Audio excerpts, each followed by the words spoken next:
Olá, meus amigos. Se eu te falasse que o Brasil já foi palco de uma das mais surpreendentes operação secreta em busca de OVNIs, você acreditaria?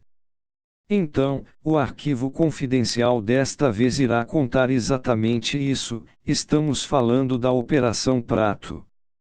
Lembrando que todas as fontes se encontram na descrição, confira após o vídeo. Sem mais delongas, vamos para o vídeo, e não esqueça de se inscrever, compartilhar e ative as notificações.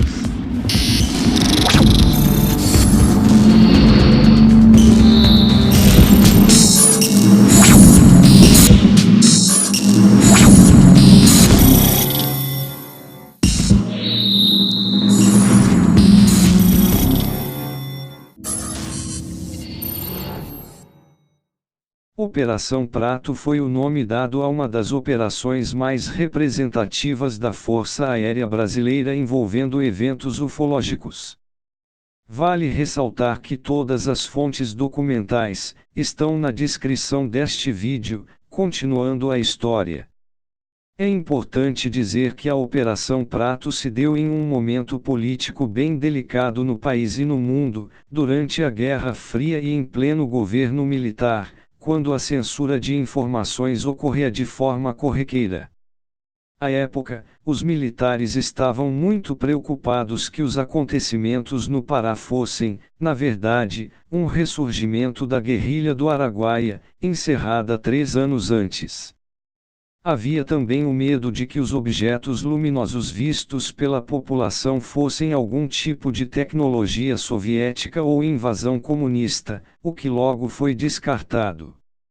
Nos anos 1977 e 1978, a Força Aérea Brasileira registrou uma série de relatos sobre avistamentos de objetos luminosos nos céus do município de Colares, pequena cidade do estado do Pará. Os relatos foram muitos e vários supostos testemunhos disseram ter visto luzes semelhantes. O assunto logo se alastrou e espalhou certo temor na população. Em função da repercussão, não tardou para que a Força Aérea iniciasse investigações sobre o caso na cidade paraense através do Comando Aéreo Regional de Belém. A operação teve início no ano de 1977 com o comando do capitão Irangê Bolívar Soares Nogueira de Holanda Lima, que, inclusive, nomeou a missão.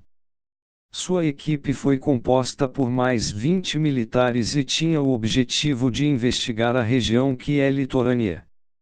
Os investigadores militares se equiparam com câmeras fotográficas e filmadoras para observar e registrar as estranhas aparições relatadas pelos moradores.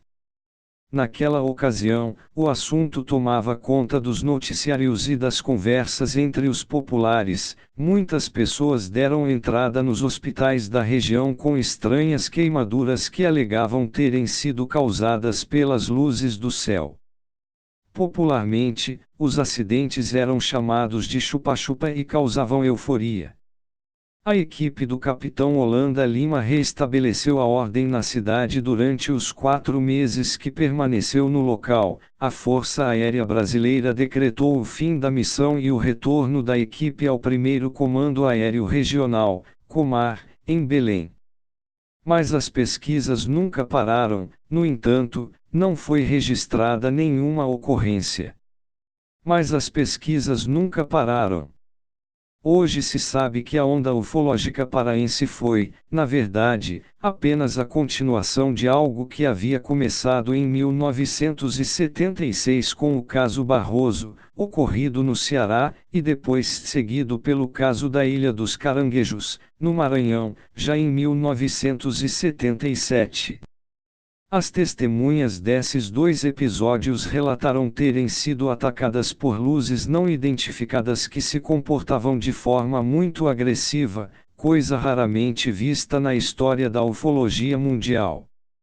Entre os pesquisadores que continuaram a se interessar pelo fenômeno e a levantar dados sobre ele, ainda que não os pudesse divulgar como gostaria, estava o jornalista Carlos Mendes. paraense de Belém, Mendes lançou o livro Luzes do Medo, uma obra que já é uma das principais da ufologia brasileira porque narra, de forma clara e jornalística, a experiência do autor durante e depois da Operação Prato.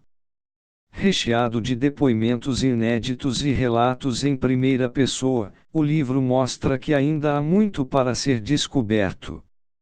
Mendes conviveu com o capitão Holanda, pois esteve várias vezes na ilha de Colares acompanhando a ação dos militares. Já o coronel Holanda sustentou a história oficial imposta pelo Comando Militar da Aeronáutica até 1997, quando concedeu uma entrevista em que revelou que sua equipe testemunhou manifestações estranhas, absolutamente desconhecidas na natureza.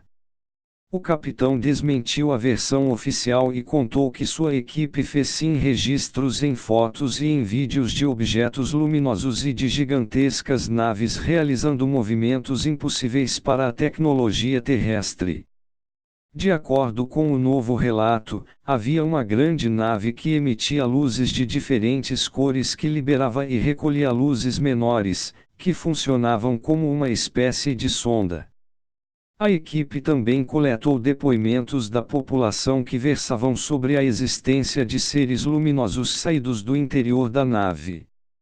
A denominação popular de chupa-chupa ocorreu em função de relatos sobre pessoas que eram capturadas por esses seres luminosos e que tinham o sangue sugado. A Operação Prato foi executada entre os anos de 1977 e 1978 e seu relatório final, escrito pelo capitão Holanda Lima, dizia que não havia indícios de seres extraterrestres na cidade de Colares, o que ele negaria depois de supostamente testemunhar aparições também na região. A Força Aérea Brasileira decretou o fim da operação e o retorno da equipe. Curiosamente, o capitão Holanda Lima foi encontrado morto em sua casa no dia 2 de outubro de 1997, 2 meses após a entrevista em que desmentiu o relatório da Força Aérea. O que deixa toda essa história ainda mais interessante e misteriosa. Concorda? Fica a dúvida: fato real ou não? Tire suas conclusões. O material que recolheu no Pará começou a ser liberado ao público no ano de 2008, confira o material na descrição. Até a próxima aqui no Arquivo Confidencial.